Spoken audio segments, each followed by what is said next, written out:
All right, well, with that, it is 10 o'clock, so we will get the conversation started. Hello, everyone. Welcome to WEC's Resource Adequacy Discussion Series. I'm Travis English. I'm WEC's Training and Outreach Specialist. Appreciate you joining us for this conversation about steel in the ground. Today is September 7th, and it is 10 a.m. We'll start off with the antitrust policy. All WEC meetings are conducted in accordance with the WEC antitrust policy and the NARUC antitrust compliance guidelines. All participants must comply with the policy and guidelines. This meeting is public. Confidential or proprietary information should not be discussed in the open session. This webinar is also being recorded and it will be posted publicly. By participating, you give your consent for your name, voice, image, and likeness to be included in that recording. WEC strives to ensure all the information presented today is accurate and reflects the views of WEC. However, all interpretations and positions are subject to change. If you have any questions, please contact our legal counsel. With that, we'll take a quick look at today's program. We're going to have Victoria Ravenscroft on. She's going to give us a quick welcome, and then we'll turn to our panel discussion. We're grateful to have Colorado Senator Chris Hansen on the line. He'll be moderating our panelists with WEC's Matthew Elkins. Phil Jones is the Executive Director of the Alliance for Transportation Electrification. And then we've got Commissioner Ann Rendahl on the line as well. Please note that Chris Hofmann is unable to join us. Speaking of resource adequacy, he is working to keep the lights on in this heat wave right now. So he is unable to join us this morning in handling that situation. And then after we have the panel, we'll turn to our stakeholders. So that will be an opportunity for you as a participant and stakeholder to use the raise your hand feature or put your question in the chat for any of today's panelists or the moderator. With that, I want to turn it over to Victoria Ravenscroft. She's the Senior Policy and External Affairs Manager here at WEC. Victoria? Hi, thank you, Travis. Good morning, everybody. I think given the news that Chris Hofmann can't join us and the heat wave that a large part of the West is experiencing, I think that this kind of a webinar series is very helpful, and I welcome you to this installment. We're talking today about steel in the ground. And whether or not we can get the steel in the ground that we need over the next decade as we deal with more and more of these extreme events happening on our system. Excuse me. So about a year ago, WEC was asked a question about whether or not we thought entities had been building according to their resource plans. And if the answer to that question helps us understand if they can build what needs to be built over the next decade. So we started looking at some of the numbers, and I want to provide just 4 quick slides here to set the context for our discussion for the rest of the webinar, to show you what we found with the answer to those questions. So next slide, please. To the first question, have we built what we said we were going to build as an industry over the past, in this case, the past 6 years? And this slide takes a little bit of explanation. If you go all the way over to 2021, what we're showing you here is what was planned in years leading up to 2021 and what was actually built. So if you look at that light blue line or bar there on 2021, what you're seeing is the amount of capacity that we anticipated would be in the ground in 2021 based on our 2017 plan. And then if you move 1 bar to the right, that's what the 2018 plan said would be in the ground in 2021. If you go all the way to the right, the gold bar is what was actually put in the ground and operational in 2021. And this is total resources. So this isn't that we built 350,000 megawatts that year, but this is total resources. What we see here is when you look at the interconnection-wide level across all resources, the answer to the question, have we built what we plan to build? The answer is yes. We're seeing that in some cases we built marginally more than what was planned. But yes, we have built what we said we were going to build. Now we understand this is looking very high level. It's a very smoothed out picture because it is at such high level of granularity. So if you go to the next slide, we took it down and we focused in on solar and wind. Now we could focus in on this data a thousand different ways. So we just picked two right here. It's a much longer webinar to really dig into these numbers. But if we look down into the bowels of solar and wind here, what we see is that it's not quite as rosy or smooth a picture as what we saw at the interconnection-wide level. And the pattern of interest here is that if you take a look at that dark blue bar, that's what the 2016 plans were anticipating. And from the looks of it, entities were planning to build quite a lot of solar and wind in 2018 and then tapering that down through 2021. Now, if you look at the gold bar, that's what was actually put in the ground. The opposite was true. There was less put in the ground in 2018, and then that amount increased through 2021, with the exception of a decrease there in wind. So what we're seeing here is a little bit of timing and some of this turbulence within a 3 or 4 year range and kind of tightening down that plan. Now we know that during this time that clean energy policies really came to the forefront, which certainly impacted how entities were planning renewables on the system. The other thing I would draw your attention to, again, going back to that question, have we built what we plan to build?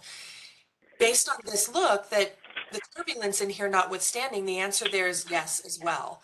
There were over 11,000 megawatts of solar in the ground in 2021.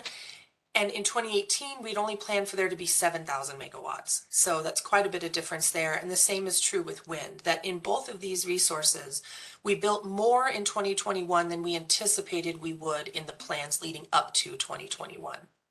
So to the first question, it's a yes. And I say that with hesitance because, again, we could cut this data in any number of ways. But on the whole, the interconnection has built what it said it was going to build, meaning that we are able to plan fairly well according to our capability to build, at least in the past. So that goes to the next question, which is, what does this mean? Does this shed any light or insight on how we might make it through the next 10 years of resource build out? So if you go to the next slide, we're going to do another high-level look to start answering that question.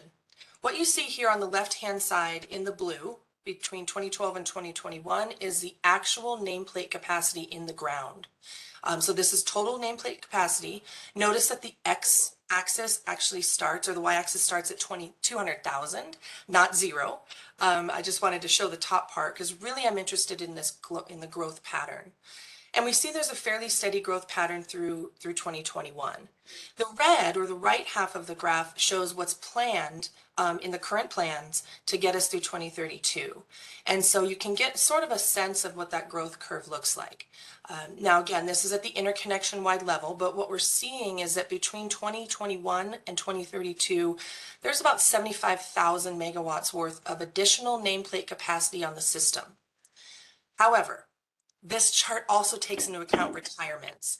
And over that same amount of time, we're going to be retiring between 27 and 30,000 megawatts, mostly fossil fuel fired generation. And so that also has to be taken into account. That has to be replaced. So really that build number is closer to 100,000 megawatts over the next 10 years. Again, this is nameplate capacity, so it doesn't account for how you count solar or wind resources in terms of their actual capability. So again, very high level look. It's more of a linear growth pattern, but the devil is in the details. And so if you go to the next slide, we took one example of the resources that are included in that previous slide's curve, and that's battery storage. Again, we could cut this 100 different ways. We just selected this way to kind of make the point that for some of these resources, we're seeing something closer to exponential growth. And that's not news to anybody, but seeing it here in the numbers helps us kind of grapple with what we're really facing. So battery storage, as we know, has had a slow growth. It's a new technology and it's been getting its footing, but we talk a lot about it being a major part of the operational and resource picture going forward. And we're seeing that play out here. Starting in 2022, we know we've already had a big jump in battery storage that's in the ground, and that will continue on through 2032. So just to give you a little bit different look at how this might look, different resources will look differently, but this one was kind of the most stark example of that exponential build out curve. So I know that we could go so deep into these numbers. That's a much longer webinar, but I hope that sets the context a little bit for our discussion today about steel in the ground and how do we get to 2032? What are some of the obstacles in our way along the path to 2032? So Travis, with that, I will end it and turn it back over to you. All right, Victoria, thanks so much for that introduction and taking a look at those charts. Appreciate it. All right, with that, we're going to turn it over for the panel discussion. I have the esteemed pleasure to introduce Colorado State Senator Chris Hansen. He is on the line to be our moderator today. And with that, Senator Hansen, I will turn it over to you. All right, Travis, thanks very much, and a very warm welcome to everyone. I appreciate everyone joining on this morning of a lot of focus and a lot of headlines about resource adequacy, and of course, all the news coming out of California over this course of this heat wave makes this extremely timely topic. And really pleased today to be joined by Matt Elkins, who is the manager of resource adequacy and performance analysis for WEC. Also, unfortunately, won't have Chris Hofmann with us today as SRP is working hard on its resource adequacy as we speak. But we do have Phil Jones, who's the Executive Director for Alliance for Transportation Electrification. And then last but certainly not least, our current Commissioner, Ann Rendahl from the Washington Utilities and Transportation Commission. And really wonderful expertise on the line with us today to talk about this topic. And what I thought I'd do to kind of kick things off is just have each of our panelists give a quick introduction of themselves and share a little bit about how they come to this work of resource adequacy, what is in their current portfolio or what past experience that they had with resource adequacy. I think that will help us set us up for this conversation. And just by quick introduction of myself, I've been in the state legislature here in Colorado for the last 6 years, 3 in the House and then 3 in the Senate. But before running for office, was electricity market analyst and did work on electricity systems all around the world during my previous role at IHS, which is now part of S&P. So I kind of was in this same world myself before running for office. So really pleased to be part of this conversation today, and hopefully be able to share a few things about what's going on in Colorado during the course of our conversation. But with that, let me turn it first to Matt Elkins, if you want to do a quick introduction and kind of what you're working on when it comes to resource adequacy. Matt. Sure. Thank you, Senator. So my name is Matt Elkins. I manage our resource adequacy and performance analysis team here at WEC. I've spent 20 years in the industry. I was an economist, statistician. So as we get into more of these probabilistic work, looking at things like this and the extreme cases and stuff like that, it's kind of like just my natural progression into this. This is the kind of stuff that I love. So so I have a team. We work on a lot of the NARUC assessments. We do a lot of the long-term assessments, the seasonal assessments, things like that. So resource adequacy is really what we're focused on almost always. So, and then the performance analysis side of it really helps us understand historical trends and where we're going and those kind of things. And as we see, the trends today are not consistent with where we've been in the past. They're more extreme. So it's nice to have both those sides of the house looking at the same stuff. So that's who I am. Thank you. All right. Thanks, Matt. Phil Jones, over to you. Thank you. Thank you, Senator. Hope you can hear me. My name is Phil Jones. I'm a former commissioner with the Washington UTC. I served with Ann Rendahl there for several years, President of NARUC, and left the commission in 2017 and started doing work on transportation electrification. So I represent a national trade association. We advocate in the states, not at the federal level, we advocate for an acceleration of EV adoption, transportation electrification infrastructure, and good rate design and good practices. So we're active in about 20, 25 states around the country. We are somewhat unique in that we have not just utilities, but we have OEMs, automotive companies. We have a large number of what I call EVSPs, EV service providers. These are basically software Well, some do hardware, some do software, but there are a lot of software companies that operate networks, because for those of you who drive EVs, you know that most of the public charging stations are operated remotely by networks to the cloud. So we have about 55 members now, active in many states in the West, and look forward to today's conversation. Thanks, Phil. All right, Commissioner Rendahl. Morning, everyone. Thanks for including me on this. I'm Ann Rendahl. I'm a commissioner at the Washington UTC, and as Phil said, he and I have been colleagues. Prior to that, I actually supported the commissioners as our policy director and legislative director, and as an ALJ and as an attorney representing the commission. So, but I've been a commissioner for the last 8 years. State commissions, in particular the Washington Commission, state law requires our utilities to prepare integrated resource plans that show their resource needs for the next 20 years. And as Victoria discussed, this is part of the IRP process. I think one of the issues in the past has been that many utilities considered the market to be a resource, and a lot of their reliance has been on the market. But I think in the last 5 years, they've recognized that that is not a reliable resource and they need to really ramp up their focus on actual resources. That, combined with some of Washington State's legislation for clean energy, has really put an impetus for the utilities on focusing on resources, clean resources.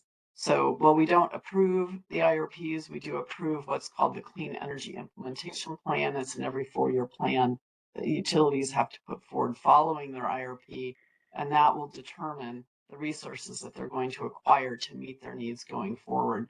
So I would say I've also been involved with the Western Resource Adequacy Program, watching its development, supporting its development, involved in governance in that process, and our staff were involved in the Stakeholder Advisory Committee working on that. And at the national level, with the National Association of Regulatory Utility Commissioners, putting together what's called the Resource Adequacy Primer, focused on what's happening around the country in all the different regions.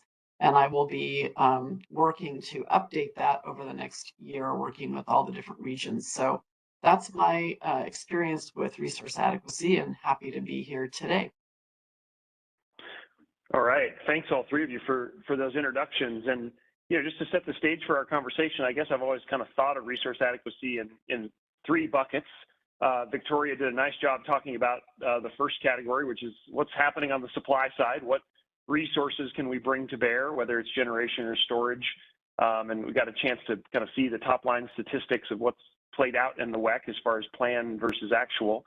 And then you've got kind of category number 2, which is how do we connect those things? What are the transmission assets that we can use intra and interstate to meet our needs? And then the one that I wanted to spend a bit of time on today as well, which is on the demand side. Phil, I wanted to start with you if I could. There's kind of one of the, just straight from the headlines, and I've had a chance to, been talking to some of my colleagues here in Colorado, and they're like, oh, what's going on in California?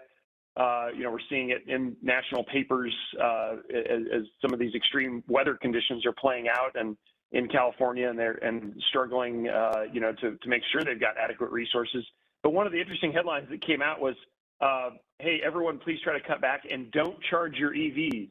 And some of my friends who are less excited about EVs, decided that was their chance to show how this policy may have some flaws.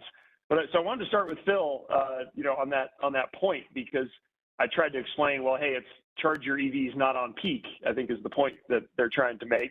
It's not don't charge your EVs. Those things aren't in conflict per se. But curious, Phil, you've been working all over the country on trying to improve charging infrastructure. How do you see EVs fitting into our RA discussion?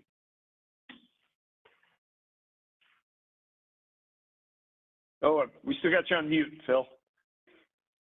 I think we can probably all safely unmute for this one. Can you hear me now, yeah. Chris? Yeah. So, Yeah, great. yeah, we face this California energy story a lot when I go around the country. So when I go to the Southeast, I don't talk about California.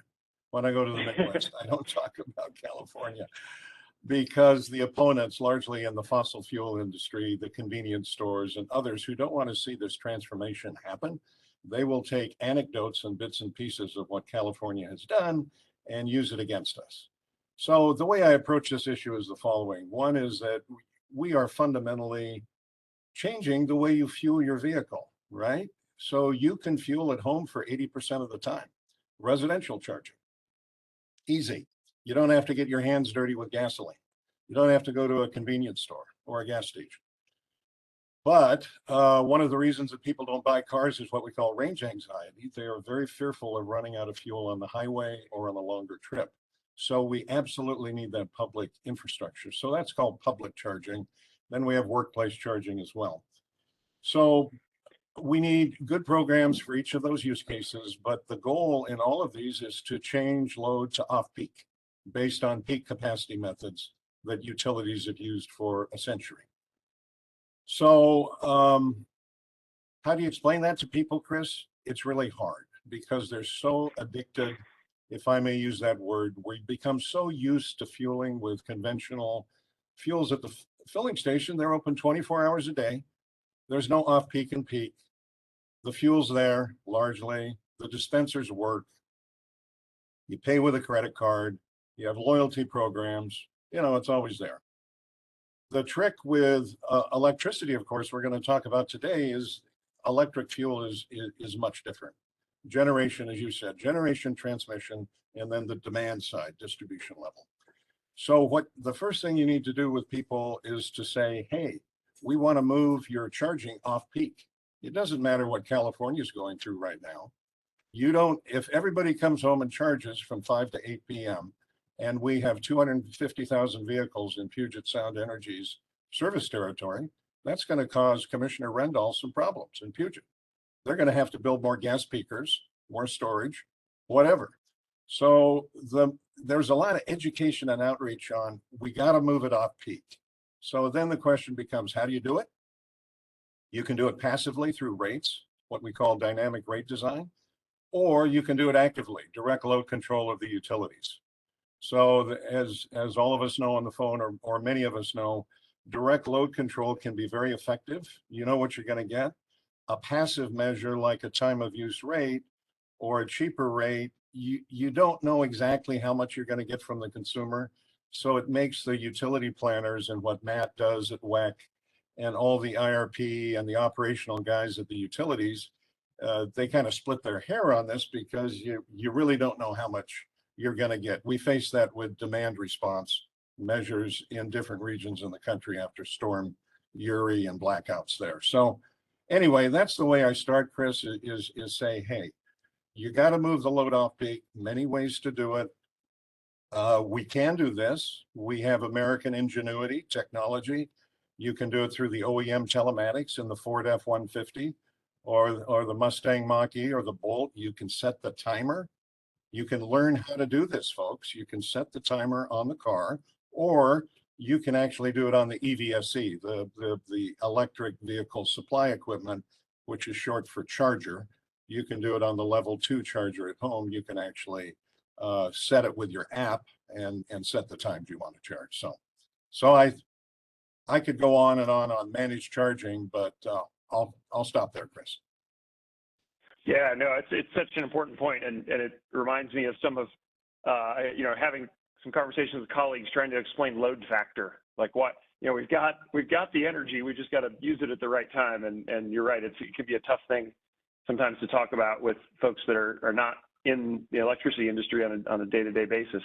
Let me kind of stay on this theme of the electrification side and maybe turn to Ann next. Washington, like many Western states, including Colorado, has pretty aggressive climate goals. That means more electrification as part of those plans. Tell me how Washington has approached this, and what are you hearing at the commission of how do we manage electrification when it comes to resource adequacy?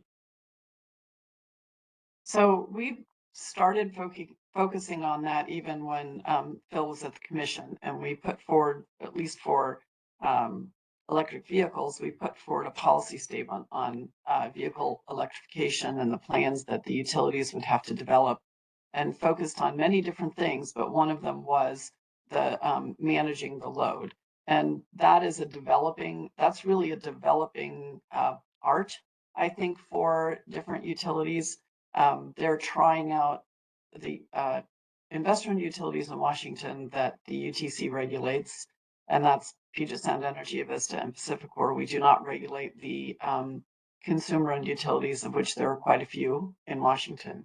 But for the investor-owned utilities, they all have vehicle electrification plans, and they do have pilots in place on managed charging, either the direct control method, as Phil has mentioned, or working on different rate designs or different ways of encouraging their customers to charge at a time when they're not going to increase the peak or increase the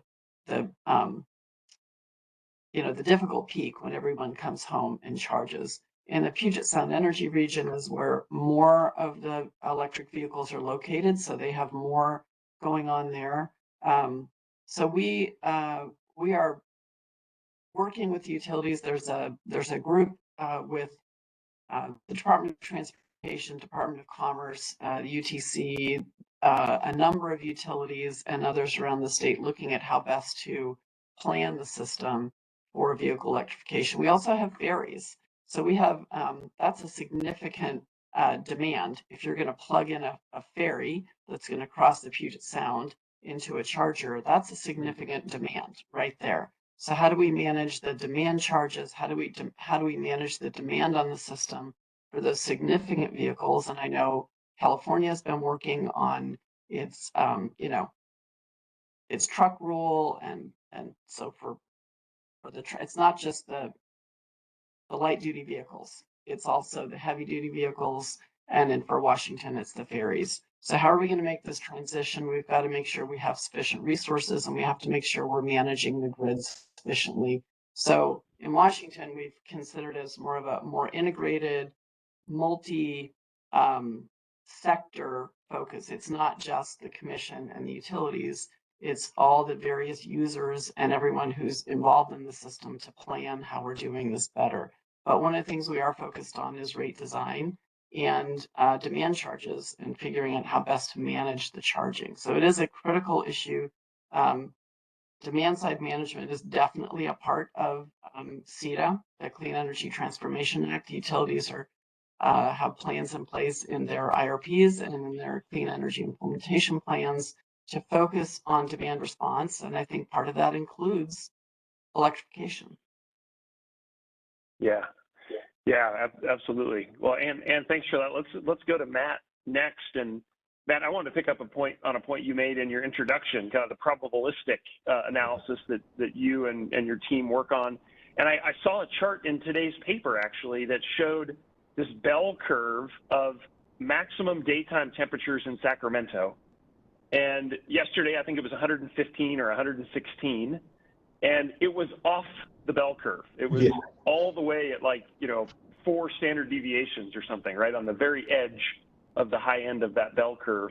Talk to us a little bit about how your team is thinking about what is the new normal. I mean, what is the new bell curve? Because it almost feels like we need to take the historical data and throw it out. It just doesn't apply anymore. How are you guys dealing with the new weather data that we're seeing?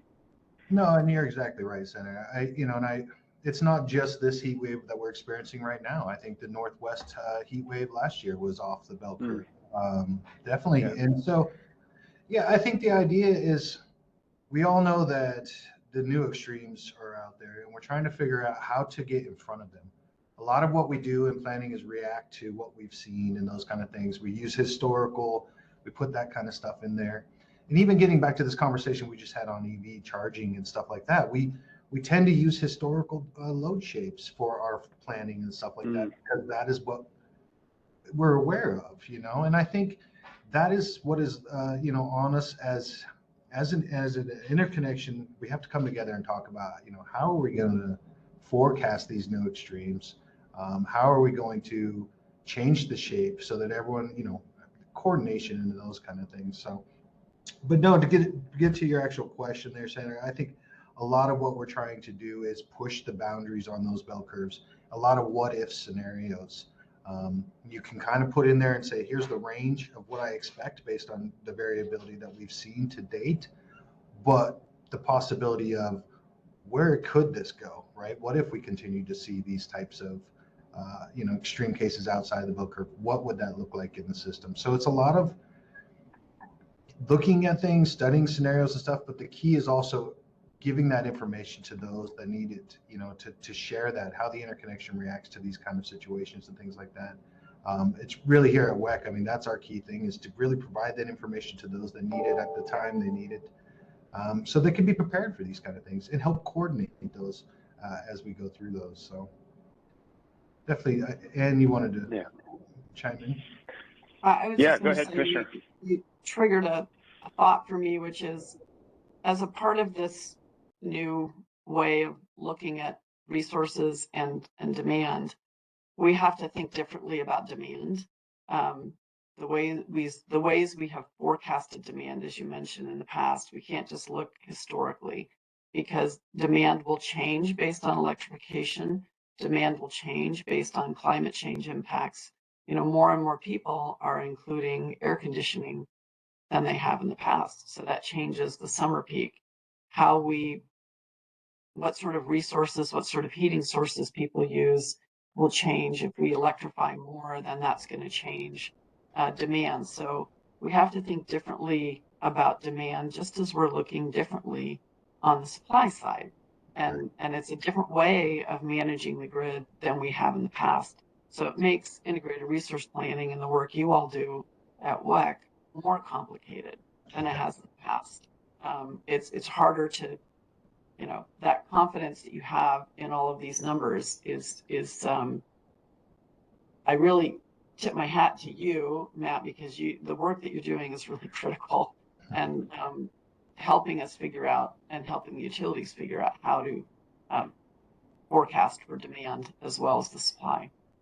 No, and I appreciate that. And real quick, Phil, I mean, that's the idea is I take the team to a lot of these conferences where you have the labs and stuff and consultants and things like that who are trying to figure out better ways to predict, because the historical doesn't work anymore. And that's the kind of stuff that, we're trying to incorporate all that stuff, but it's amazing when, we're dealing with the entire Western interconnection and trying to bring all the data together, and how do we coordinate and make sure that the one forecast is not using historical data while all the rest of them are using the forecast, because it just, I mean, we're all tied together. So coordination is the key, and just keep doing those studies and looking at things and trying to figure out better ways to do it. And a lot of it is going back and saying, okay, now that we've experienced this, did we have that in our model? Did these new ways of looking at things, they call that backcasting, not to get technical, but a lot of that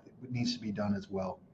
As we go forward, we need to constantly be looking at the models and saying, did we get it right?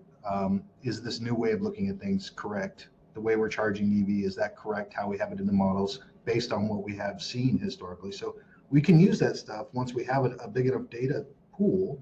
We can use a lot of that historical to kind of keep gauging, but we've got to keep pushing the forecasts to the outside of those bell curves. So for sure. Yeah, Phil, I saw you wanted to jump in on this one. Yeah, just while we're on this point, we may be going deeper into this, Chris, later, but just two things. Ann and I both serve on the EPRI Advisory Council of EPRI, and they recently signed an agreement with NOAA, and they have developed what is called the Climate Ready model. So they're trying to work on a common basis for all the utilities and stakeholders around the world, frankly, to develop better modeling techniques. One of the real challenges is you have these big global circulation models for climate prediction, but they can't be downscaled to a granular or regional level like the WEC or the Northwest or the 4 subregions within the WEC to be useful to utility planners. So a heck of a lot of work's going to be spent by folks like the national labs and EPRI and NOAA on downscaling these models so we can predict better. The second point is hydropower. When I was a commissioner, Ann knows this too. We spent a lot of time in general rate cases on the hydrological record, right, of the Columbia River system, Colorado River system. And look what's happened in California this year and last year with the severe drought, 20% of, I think, of the historical record. So that's another big issue. It's not only a rate design issue and a rate issue that goes into rates and wholesale power costs, but it really affects RA and peak, because we all know that hydropower creates a huge battery behind it with the storage capacity in the reservoir. So I know in Washington and Oregon, all over the West now, the environmental advocates are coming in, the climate change advocates, and talking to Commissioner Rendahl and many others, saying, you can't rely on that anymore. You can't rely on hydro like you used to as a big battery. So it's both become a bit of an advocacy issue, but it's a very interesting scientific issue as well, where we need to do a much better job with this downscaling of the data to bring it to a more granular level. Yeah, that's a super great point. I couldn't agree more. I think that was what was highlighted to me, just seeing that bell curve in Sacramento, is like, we've relied on historical record, hydrologically, temperature, et cetera, and it's just not gonna be fit for purpose anymore if we're gonna be adequately prepared. I wanted to, I guess, just to, as we're kind of wrapping up this part of the discussion, this kind of idea of I've been referring to it as dispatchable load, right? You've got EVs, you've got new heat pumps, you've got all this electrification, and adding to our complication of adjusting to new weather patterns and climate is a whole bunch of new factors on the demand side that we've never really had to think about historically. And now we have load that can be dispatched, that can, more demand side management tools. So it makes a complicated puzzle that much more complicated, which has upsides and downsides. I mean, you can turn heating and cooling load of a city into a big battery in and of itself as we start to aggregate these things. But it's a brave new world in that sense when it comes to utility and RA planning. I wanted to get back to the title of our seminar here, which is Steel on the Ground. Are we getting the things built that need to get built? And I think we heard a bit of a mixed picture from Victoria as we kicked off the discussion. But maybe let me go to Matt and then to our other panelists on that question that was really the top line for us of our title today. How are we doing with getting things built, and how are we analyzing that risk as we look forward in the models? Matt, do you want to kick that off? Sure, I definitely will do that. I think, as Victoria pointed out there, to date we've been seeing the builds come through.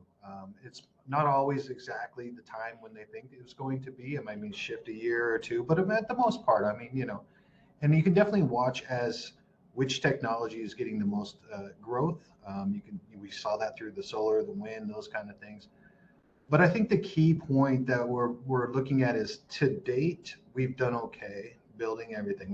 We've got it in there.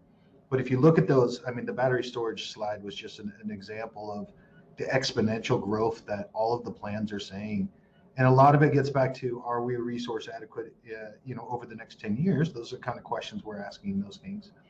And a lot of people say, yeah, if we build these resources, we are, but at an exponential rate that we've never seen before. There's going to be a lot more issues, supply chain and those kind of things. And we'll get into all those kind of things, but that's what it makes me a little nervous, is that, we're doing okay now, but are we going to be able to handle 2 to 3 times this amount of construction throughout the entire Western interconnection? It's everybody in the Western interconnection has to build, not just California or Colorado or Washington. You know what I'm saying? So it's like, how do we all compete for the same resources for the supply chain? So no, but I will say, I think we're doing okay for now. The other question I have is what kind of resources we're building. Those are the key.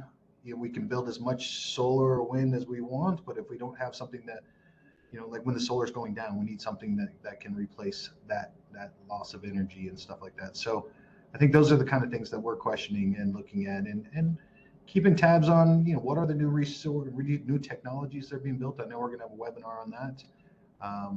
So it's coordination, understanding all those kind of things. So.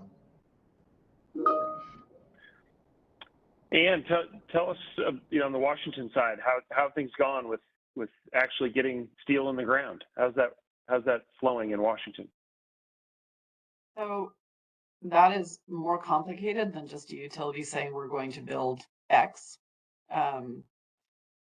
So we've tried to create some incentives, not just for the utilities to build and rate base, but also to create incentives for them to purchase power from independent producers.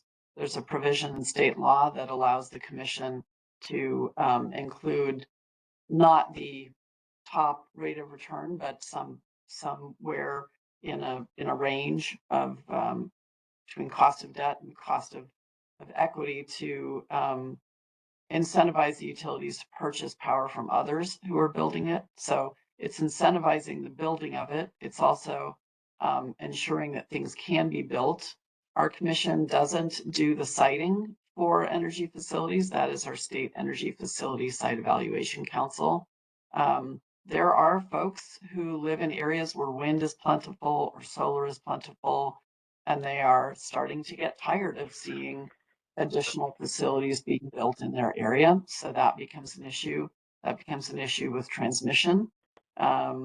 So we have to think about maybe the brownfield sites as, as options where something already exists.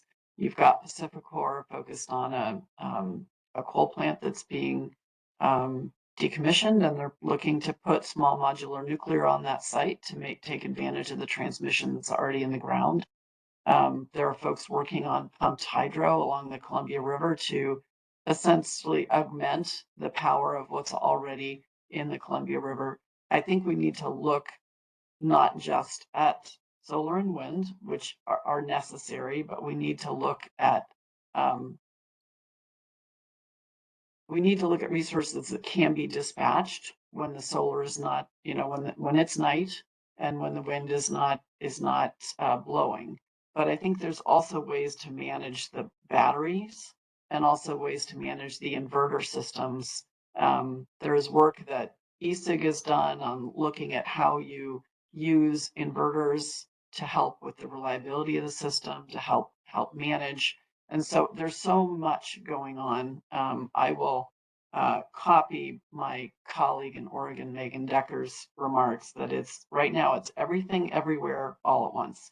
There is, and just like the movie, there is so much going on in so many different areas. But I think the key question for building and getting the resources in the ground for me as a commissioner is not so much can the utilities afford it, it's can the customers afford it. And we have to figure out how to balance the amount of resources that are being, the amount of money being spent to build these resources, as well as how much customers can actually pay. Because we know we have some affordability issues right now post-pandemic. There's a number of people who can't afford to pay their bills right now. So that's, as a state commissioner, those are the things that I look at, but encourage not focusing on just one type of resource, but really making sure you have spread your risk across a number of different resources, understanding that the Columbia River Hydro is not going dry right now. It's shifting the timing as snow melts earlier. We can't rely on the snowpack being that delayed battery. We have to look differently about how we manage the hydro system. So all of these resources, as we look at how climate has changed, temperature and the use of these resources, it takes a holistic look. But we do have to look at all different types and where we can get the benefit from inverters, from batteries, from different types of resources that we might not have used before, but some of them are not quite ready for prime time. So it's a balance as we go forward, but really pushing the utilities to look at these opportunities. And I think some of the funding opportunities from DOE on some of these are going to help defray some of that burden on customers as well. So I'll leave it there. Yeah, Phil, do you want to jump in on this one, on what you see happening on actually getting steel in the ground? No, I think that Matt and Ann have done a good job in summarizing things. On the TE side, or the transportation electrification side, I think there are significant gaps, Chris. We are not building enough soon enough. Now, the supply chain constraints have made the rollout of new EVs a little slower. As you know, it's affected solar and wind and everybody. So that's given us a little bit of breathing room. But what I worry about at night is the OEMs like GM and Ford are betting their companies on electric now. And if the utilities and the planners and the infrastructure providers, the private companies, can't get the steel in the ground by 2026, 25, 27, when these vehicles come, we are going to have a very difficult situation. Commissioners like Ann are going to be hearing from constituents. Governors will, legislators like you will. It will be like, well, you want us to decarbonize and electrify, but I can't even charge my vehicle, or the charger doesn't work. I get there and it doesn't work, government, utility. What are you doing about it? I'm going to go back to an ICE car. I'm going to go back to a conventional car. And as you know, in California, they can't do that after 2035. Probably in Washington and Oregon, I would predict the same.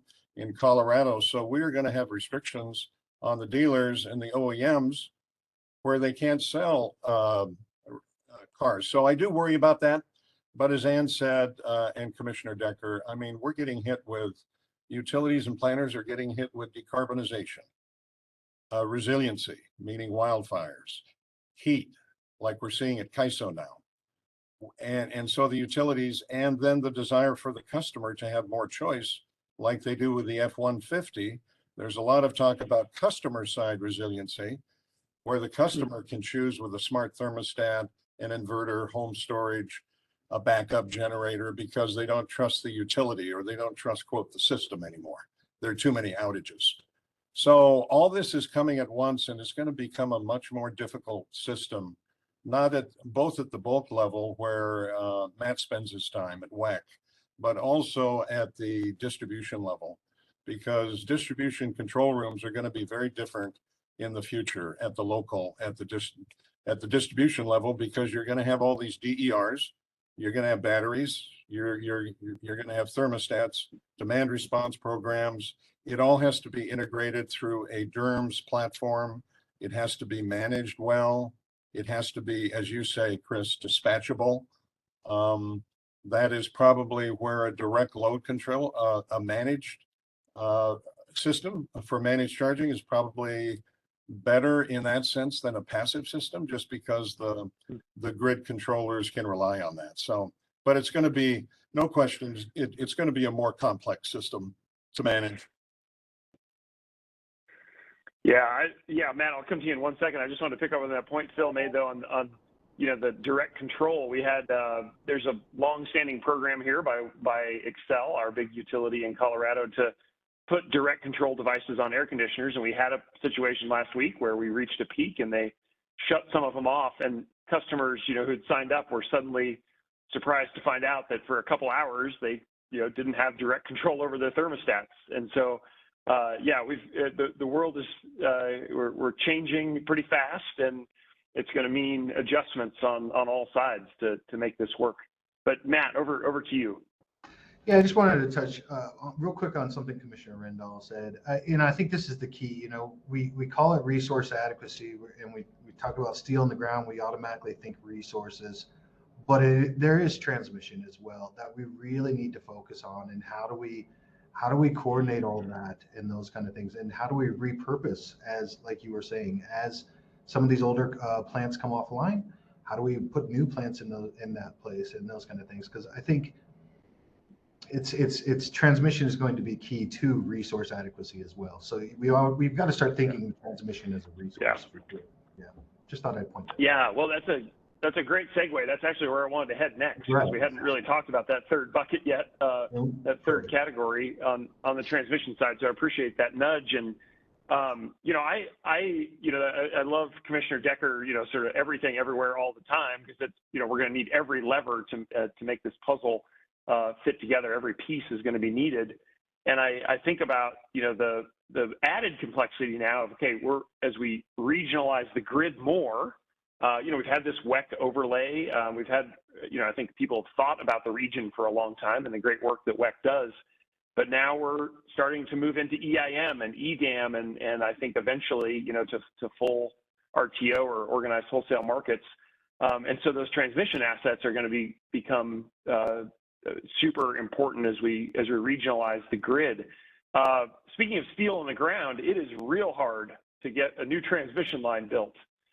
Maybe I'll turn to Ann first and then ask the other panelists to chime in. How can we get more transmission capacity available? Is it bottlenecks in getting new lines approved? What's that look like in Washington, Ann?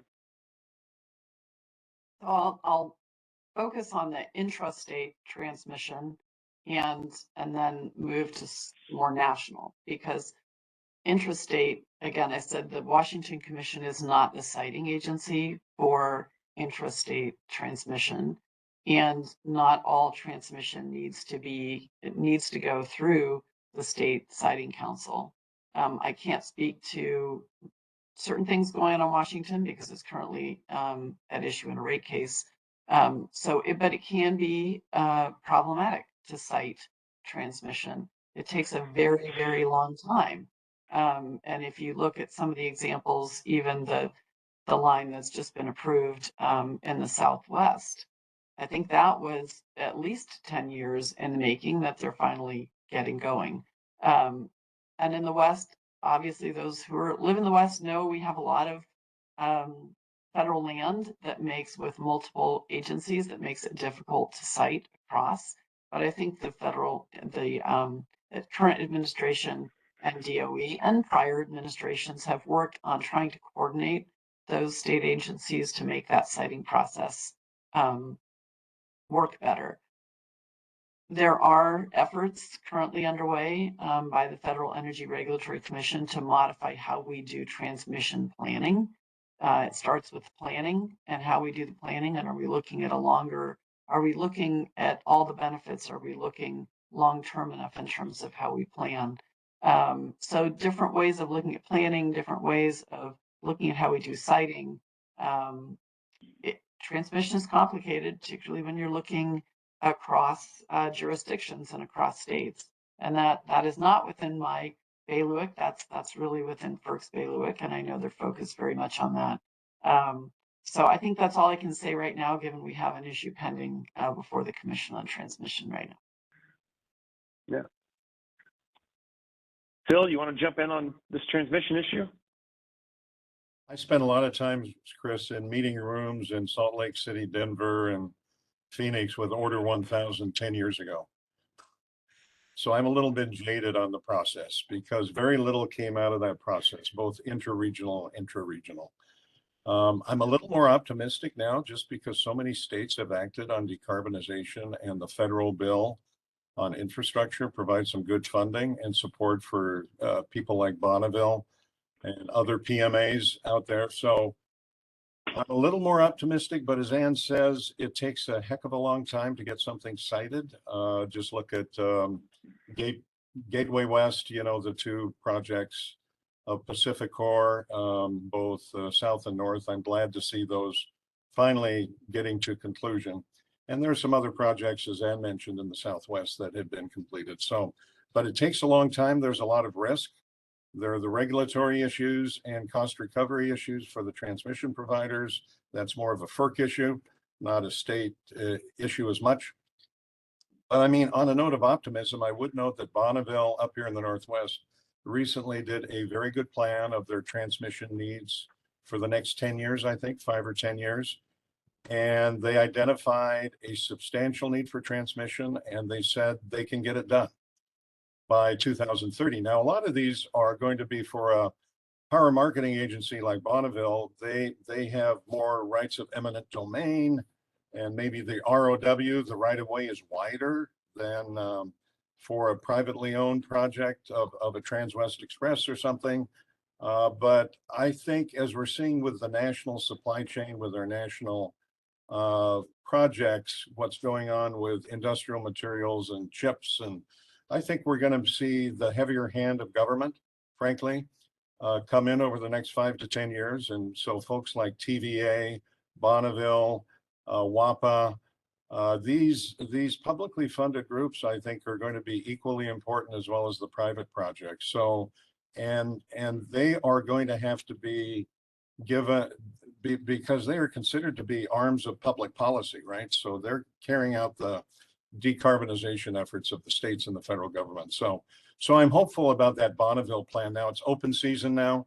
So Bonneville put the plan out. We'll see how many developers, utilities, and others come through, and bid for that space. But I'm a little more optimistic now. All right.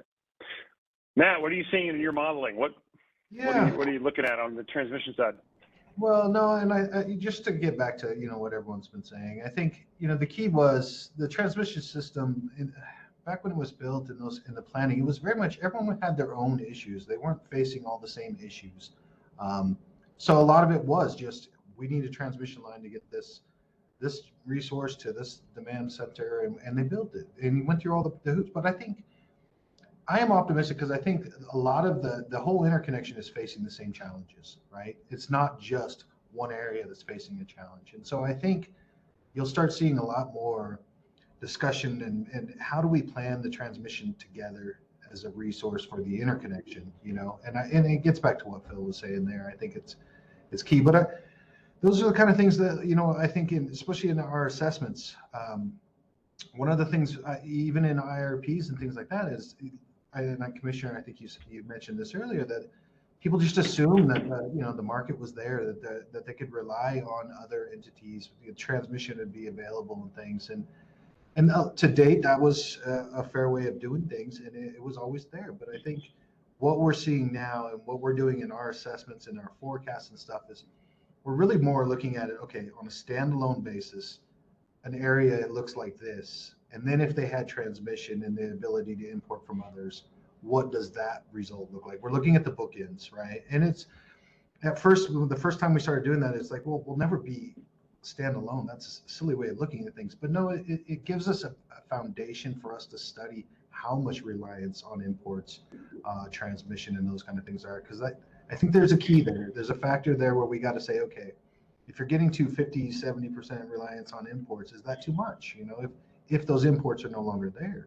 So, I think for transmission, for building and all those kind of things, 100%, we've got to coordinate it as a resource, as a benefit for the interconnection. But we also need to start planning as I've got to be able to withstand these kind of things on my own if everyone is going through a heat wave at the same time, because we just haven't seen those in the past, so. Yeah, that's right. Back to the point about new planning criteria for scenarios we didn't think were even possible a few years ago. Well, I guess that before we kind of wrap up this part of our discussion on transmission, I guess the other thing that occurs to me is sort of the concept of getting, squeezing more juice from the lemon, if you will. Like, we've got this current system and we've all recognized how it can take 10, 15, 20 years to get something new built, but how might we think about getting more out of the current set of right-of-ways, the current set of lines?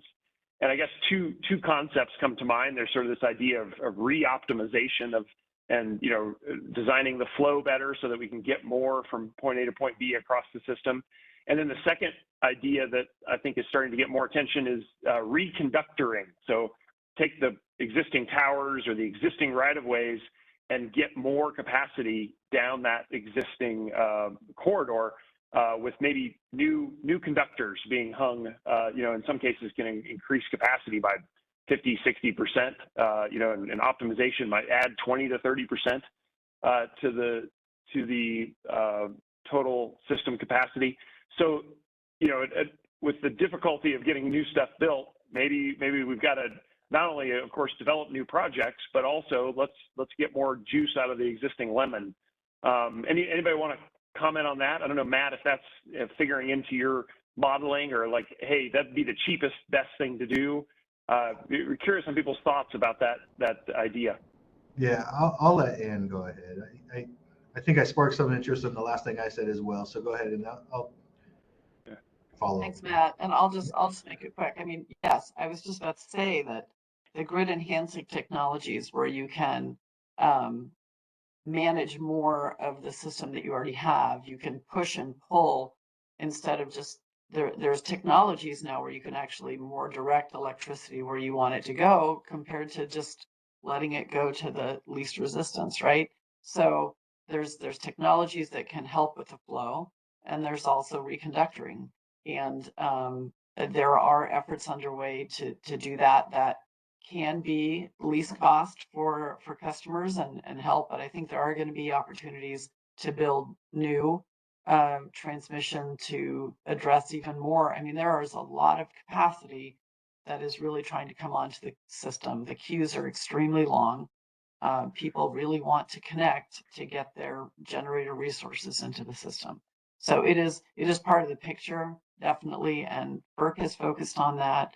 I would also say that Washington State is looking at how can we, in terms of supporting our state policies, how can we focus on transmission to make things happen? Are there things that we have going on in Washington that might be creating barriers? So there was our State Energy Facility Site Evaluation Council did, based on statutory direction, create a transmission corridors working group to come up with recommendations on what can be done both at the state and more regional level to focus on that. So yes, grid enhancing technologies, check. Reconductoring, check. Let's look differently at how we're doing things, what barriers we're putting into place for folks trying to interconnect, looking at interconnection rules. All of those things are important. Yeah, and I will just jump in and say, I think for us, the key is getting back to what I started with, is that we need to share the information, because we can see, where there might be excess energy, or, like, all the way across the grid, all the way across the interconnection, which we've never seen before, and I think that's important for us in the planning world and in the assessments we're doing. It's not only looking for when someone might have a shortfall, but then helping them understand who might have a surplus at that same time and get them talking and communicating, so that if those instances were to occur, we have a plan in place that, we start seeing outside of the bell curve. We know that this person we can start relying on, those kind of things. So that's really from the assessment side of things where we're coming from. But yeah, and I will say one of my disappointments with the IRA is that transmission was not really included. There's a bunch of things I like in the IRA, and we don't need to, certainly happy to hear people's feelings about the IRA, but just on this transmission piece, it feels like it was missing, any tax incentives or any help on the transmission side, although lots of great things in there on the generation side. So that to me was one of those things, on the cutting room floor in Congress that I wish we would have had in the final bill. So we've got just a few more minutes for this part of the discussion. I know Chris Raper is going to help us with some audience participation here in a few minutes. I wanted to take just a little bit more time to see if there are other comments on, on the, I guess, that third category, which we haven't talked a lot about yet, which is supply. We sort of got a view of, what's coming and how we've done to plan thus far. Maybe I'll start with Commissioner Rendahl on this one, and you give us a sense of kind of the pipeline in Washington. Is supply side going to keep up? You mentioned the interconnection queues. Obviously, there's a bit of a chicken and egg when it comes to, can you get the new thing onto the grid or not? Let's assume for a minute that we're gonna figure out the transmission side. Can we get enough supply? Can we keep up with the demand change? So I think when I think about supply chain and I think about the supply, I think about not just the actual, whether we can get a battery or whether we can get transformer or whether, but I think some of the focus from the current administration and prior administrations on the critical minerals that actually we need to build some of these new technologies. and they are all located in geopolitically sensitive areas. So the focus on getting the critical minerals that will go into the, go into wind, go into solar, go into the semiconductors that make everything work, that go in to supply the EV chargers, the serious magnetic ability of some of these components. Those all come from difficult to locate areas. So there are so many issues involved in the supply chain, and a lot of the components have been manufactured outside the country. Again, that's been difficult to get. So there is work being done, but it's going to take some time. Just in terms of some of the projects that utilities have already planned for are taking longer because the materials don't come in when they need them. Labor is also an issue. That labor is another, supply shortage, and the cost of everything is increasing. So it's taking longer and it's costing more to put things in the ground. And so that's just a reality that we're dealing with, I think, for the next several years. And so the utilities we regulate have been very clear with us on projects that are taking longer and costing more. And it is just a factor of this transition that we're in. And we're also transitioning to trying to, develop and mine those critical minerals here in the US to manufacture them and get them ready to put in components and have the component manufacturing here domestically, or at least where it's not as geopolitically sensitive. So there's a lot that goes into this, but it is an important aspect of the end game of getting steel in the ground. Yeah. Phil, what's it look like to you? Well, can I put in a pitch for reinvigorating a school in your home state, Senator? Colorado School of Mines. Yeah. We need more mining engineers in this country. We need more capacity to mine, extract, process these critical materials like cobalt, manganese, aluminum. We may face some difficult issues here in the Pacific Northwest about restarting aluminum smelters and fabrication plants instead of importing the stuff from, guess where? Russia. You need aluminum for everything: solar, wind, batteries. So my point is, we have some difficult issues ahead of us. Commissioner Rendahl, Ann, was very good. She shepherded through a NARUC resolution on supply chain. I think we have the attention of U.S. Department of Energy on this. They have programs on mining, on critical materials, on how to onshore more batteries. But I think we all have to be realistic about this. We are going to face NIMBYism. We are going to face environmental permitting and reviews. We don't have enough mining engineers yet. We've allowed ourselves to become so dependent on China, frankly, to mention one country. It's not the only one, but at least in the electrification of vehicle space, they pretty much own the battery materials, the cobalt, the lithium, the processing of it. So we are in tough shape now. And so that's why you're seeing so many things come out of the IIJA, the IRA, Chris, in terms of onshoring, help. We have a chip issue. Hopefully with the CHIPS Plus Act, we're going to get more chips and semiconductors manufactured here in this country. But yeah, it's become geostrategically a very different world now than the post World War II multilateral, open up the trading system offshore to China where it's cheapest, build it there. The utilities it's not just the utilities who are guilty of this. We're all guilty of this. We like cheap stuff. We like least cost stuff, but now we're in a very different world, and we need these mining engineers, Chris, from the Colorado School of Mines. So please get to work on that too, please. Yeah, you got it, Phil.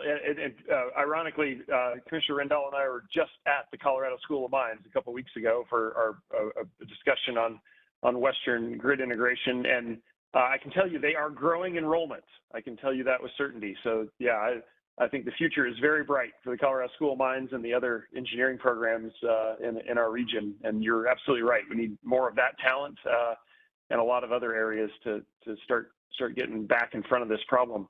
So we're just about ready to switch over to audience Q&A. I just really have enjoyed this part of the discussion. That had a chance, I think, to cover kind of the three big areas as we are collectively thinking about RA, some significant challenges ahead of us for sure, but also I'm sensing some optimism on the panel, and I share that optimism. I think in Colorado we're doing our best to as my dad would say, skate to the puck. We got to get there. We can kind of see where we're headed and do our best to stay ahead of the changing climate, the changing weather that we're up against, as well as some of these supply chain issues that you just mentioned. With that, let me hand it over to our former commissioner and now FERC executive, Chris Raper. Chris, I know you've had some questions coming in from the audience, and I'll let you start peppering us with some of the other topics that are on people's minds. Thank you, Senator Hansen. You elevated my status. You called me a FERC executive. I'm a WEC executive, which love my role. Yeah. Appreciate the elevation of the status. Maybe one day, right? Thank you so much. Senator Hansen, your moderation of this panel was superb, and we have been able, I think, to secure top-tier speakers. This was no exception. I appreciate Phil and Matt pinch hitting at the last minute. Phil's contribution on his specialty with EV and transportation electrification. And of course, Commissioner Rendahl is one of the most well-versed commissioners, I think, within the Western Interconnection for sure, probably across the country on these matters. So we started getting questions almost from the moment that you all started speaking. So I'm going to just go through them in the order in which they came in. And to prompt you a little bit, it looks like the first one is probably for Commissioner Rendahl, but I'm happy to have anyone answer it after maybe she takes the lead on it. And she was speaking about customer load at one point. The question that came in is moving to off-peak an antiquated look at RA instead of moving customer load to periods of high carbon-free curtailment? Commissioner Rendahl, do you have any thoughts on that? Has your commission considered that? Is that something that NARUC's taken a look at? So I think so moving to off-peak, there's different ways of looking at that. There have been time of use rates that try to incent usage off-peak as opposed to pushing it on peak. I'm not sure that's what the question was focused on. And the peak is shifting, right? So looking at what's happened in California, California recognizes that the traditional peak is not really where the issue comes in. The issue comes in when the solar comes off. So curtailment happens particularly with solar in the middle of the day when you've got so much coming in and you can't use it. So yes, I think there's ways and there's policies of when you're particularly intermittent power and solar create significant curtailment issues where you can't get the power from the facility into the system. There's just too much and nobody's using it. There are policies we can develop policies that incent that, but you can, bring a horse to water. So it's not, you can't make people do that. You can encourage them to do that. I think, we've had our issues with wind curtailment in the Northwest. This was really more probably an issue about 10 years ago with lots of wind coming on the system at the same time that the snowmelt happened in the spring.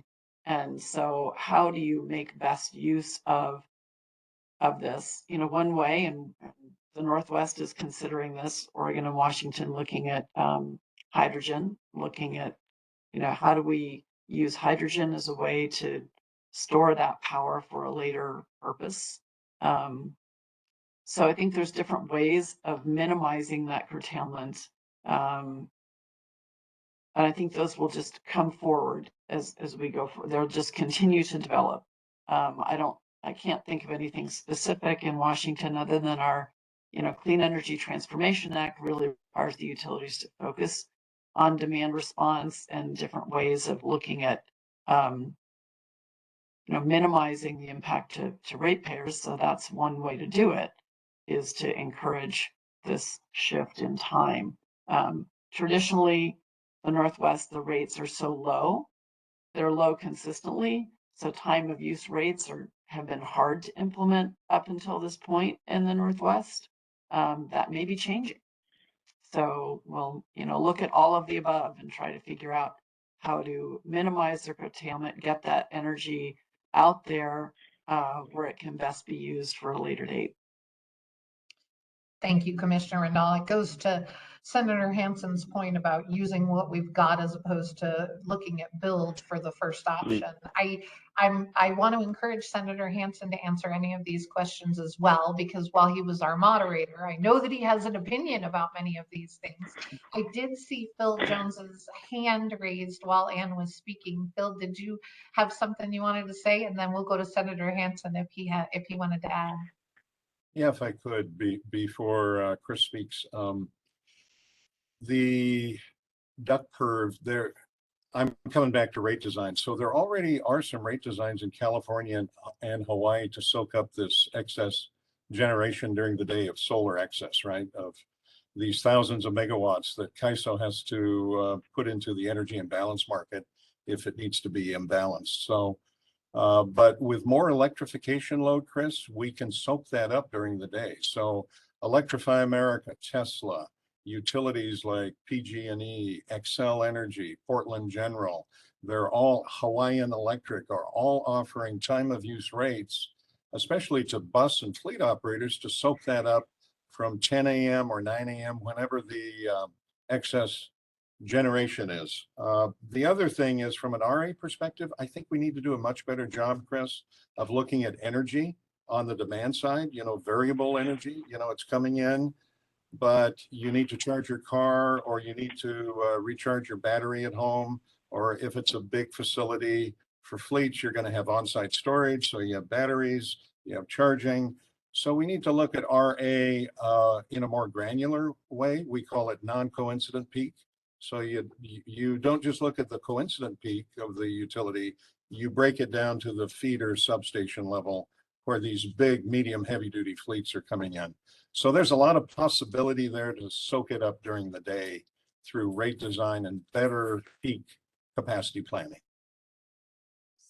So it sounds like you and Commissioner Rendahl align on many of those thoughts, which is valuable from a past precedent perspective when you were both on the commission. Sorry, Senator Hansen, please go ahead. Yeah, not at all. And you correctly surmised I do have a couple of opinions here and there. And just to share one of them that probably won't surprise anybody, but I mean, long term, that idea of skating to the puck, where do we need to get to? Well, we need an intercontinental, interconnected wholesale grid. We have 37 control areas outside of California in the WEC right now. I've been a long time proponent of moving more quickly to regionalization of our grid and the sharing and the portfolio effects and all of the RA and resiliency benefits that you get out of that, among a bunch of other things. And not to say it's not a tough puzzle to put that together, but we have to get there. And I think the changes in the system that we've talked about all morning make the impetus, make the reasoning for regionalization that much stronger. So I think it's sort of incumbent on all of us to figure out how to solve the hurdles between us and that finish line. But we've asked to get to that finish line. Thank you, Senator Hansen. And Matt, I know that you often have an opinion on things. I'm gonna say that we have like a half a dozen questions, which I would love to be able to get to. So feel free to speak about whatever you want to speak about. But if you don't have anything to add, or you agree with so-and-so or whatever, that's okay for passing it on to the next person. Yeah, I couldn't follow Senator there. That exactly right. The passion, we need to do this. We need to get together. So let's move on for sure. Thanks, Matt. Okay, the next question is, And as I was reading it, I thought it might go to either Matt or Commissioner Rendahl first, just for the topic. But it says, has there been a sharp decline in customers' participation in peak shaving programs due to recent events, such as locking customers out of their AC controls? Yeah, I don't have any insights into that, so I don't know. So I will say, I don't think I think there are some voluntary programs and pilots that our utilities are beginning to work on. I don't know that they have any mandatory lockouts of air conditioning. Obviously Senator Hansen mentioned the recent experience in Colorado. I do know that there are a number of consumer and utilities that are doing the water heater controlling, so they can, heat up the water and then let that sit there, and then they use the energy elsewhere. So I've not heard of major complaints in Washington, but I'm not sure our programs are so well developed at this point, which is something that needs to happen, obviously, but I don't think they're so well developed that we've had issues. I appreciate that response, Commissioner Rendahl. I read the question as it was written, but I agree with you. The whole locking people out versus voluntary program that you participate in may provide a little insight as to something that they may have experienced in these triple-digit temperatures that became a frustration for them. So I appreciate the contribution for the question as well. The next question is unique, and I'm not sure if anyone has a direct answer, but I'm going to ask it because I do think that it's something that if we're not looking at, that we ought to be looking at. And the question is, how are all of these changes affecting real-time operators? Is anyone developing models and tools to support real-time operators to anticipate demand-side changes and more extreme weather events? And what seem to be the main challenges? I'll take a quick stab. I'm not sure. I think this may be something more for those organized markets, not in the Western Interconnect, but CAISO, they have implemented the demand response aggregation. They have a plan in place for how to do that. So CAISO has been addressing the issue of how you balance demand and how you balance load. But this is the the FERC order that people are implementing. The name of it right now is escaping me, but somebody else may have it on the tip of their tongue. But this is something that I think MISO and SPP and PJM and ISO New England and New York ISO, people are working on how to integrate demand. And so they're really focused on those models. Individual utilities may also be focusing on this, but that's all I can add. Thank you, Commissioner Rendahl. Matt, it sounded like I interrupted you. I did more specifically also, I think that this question, it goes to the operators, right? The operators themselves, how are they being prepared or trained, or what kind of resources are there for them to assist them with these high stress, high anxiety situations where so much of what's going to happen within the interconnection and with their customers is on their shoulders. Sorry, Matt, go ahead. No, I was just gonna add on that I think it's imperative that, I spend most of my time in the planning world, but we can come up with plans, but if operators can't operate those plans, then we have issues, right? So it gets back to the coordination. It gets back to the constant communication. I think we all see that not only as an interconnection, but as our role in that interconnection, the planners versus operators, there has to be that communication as well. So. Don't want to interrupt anyone else if Phil or Senator Hansen have anything to say. I think that this is more on a human performance level, which you know, we tend to forget about those people who are behind the dials trying to manage that all. And but it's a great question, and probably something that as these struggles and concerns continue, that, you know, we continue to sort of make sure that we take a look at and make sure that those people are well taken care of so that they can effectively do their jobs. Chris? Oh, Chris, go ahead. Yeah, this is just a couple of anecdotes. I was a commissioner and I actually volunteered to go to the control room of PSE, Puget Sound Energy, at 12 midnight when they converted over to the energy imbalance market with CAISO. And of course, Ann and I were very involved in the leading up to that. So they had consultants. I forget the name of the company. They had a large consulting crew embedded in PSE. But even with that, for about 18 months of work, it was nail biting time, you know, when the cutover happened, because the operators were used to hydro and batteries and other things. And there was a whole different set point method, as you know. So you're right. This human control education thing is really, really important. The second thing is there's a lot of, I mentioned DERMS platforms, you know, distribution energy management system platforms. A lot of vendors are putting that out there. I am sure, I don't know the names and we should not talk about names today, but there are people, vendors out there working with utilities all the time with EPRI and others to try to get, how do we manage in the control room this more distributed system securely, reliably, cyber safe, because they're all subject to attack vectors, right? With all of these devices coming in, the attackers from our adversaries have more attack vectors. So a lot of work's being done, I think. Agreed, Phil. A lot of work's being done. We actually had recently, some of the WEC executives and managers had an opportunity to go to INL for a tour, and they have a whole human performance section. And I'll tell you, they put us on a mock nuclear panel, and you set off an alarm of one of those things, and you're supposed to be responding to one alarm when another alarm goes off. Human performance is a very important thing for us to make sure we're taking care of under those high stress situations. So I was not at the CAISO rollover like you were, but I'm sure that it was probably largely the same impact.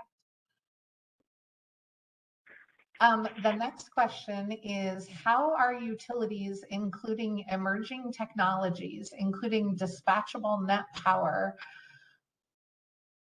oxy-combustion turbines with carbon capture in their integrated resource planning process? So we lost our utility guy. Chris Hofmann was our Salt River Project guy on the panel. I'm not sure if any of you have anything that you can contribute to that, or knowledge of the emerging technologies that are being used.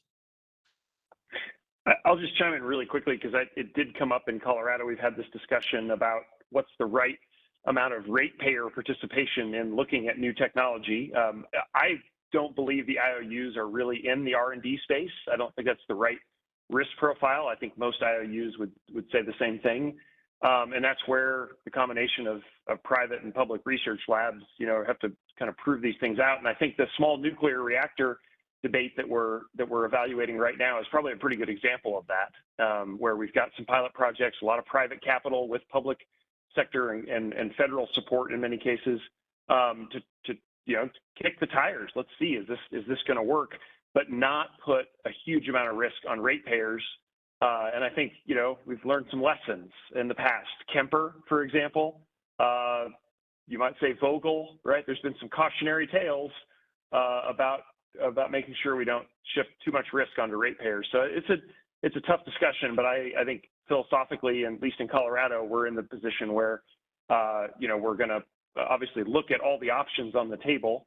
And small nuclear has been suggested for Northwest Colorado, where we're closing down some coal units, but also making sure we don't have ratepayers taking on lots of operational risk. I guess I'll add on to that, Chris, just quickly. Go ahead. I think one of the issues with integrated resource plans is getting the appropriate, and we get all kinds of discussions in those integrated resource plan meetings about, do you have the cost estimates correct for the variety of different possible options? And even if you do get those costs correct, do you have them over the right time trajectory, and have you evaluated the risks of each of these not coming online. So all for these, newer technologies, things that are developing, those forecasting the costs of those and evaluating that in the IRP process is part of the difficulty, I think. So I guess I'll leave it there. Yeah, my former colleague and yours, Paul Shalander, used to say, "Is it ready for prime time?" And I think that those are fair questions to be asked, particularly by the commissioners that are tasked with whether the utility is going to be able to recover the costs for those investments. So we actually have like half a dozen more questions. We are unfortunately out of time. I want to thank you all again for participating in the conversation. I think that these things are very important. They're helping with the dialogue interconnection wide. They're also helping shape WEC's Western Assessment of Resource Adequacy, which we will release in November again this year. It'll be the third version of that. We appreciate everyone's contribution to the conversation on that, and look forward to ongoing conversations.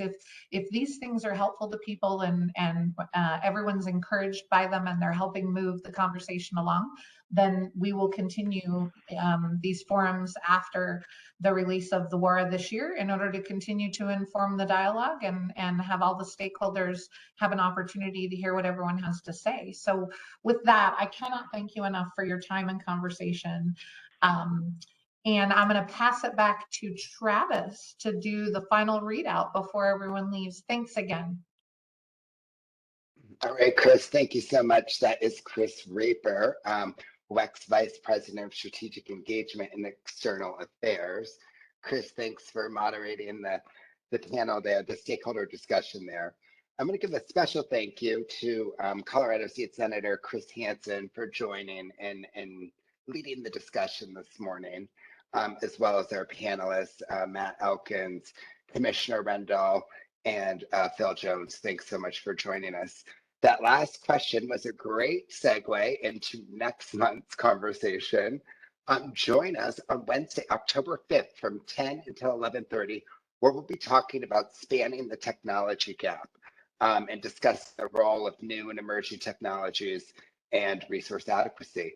We've got a great panel lined up for that discussion. I'm putting a little more information about who those panelists will be in the chat right now, so you can check out who's expected to be joining the conversation. Thanks to all of our participants this morning for joining us. And thank you again to the panel for taking the time out of your busy mornings and schedules to join us. And we look forward to seeing you in October. Thanks again, everyone. That's all. Thank you.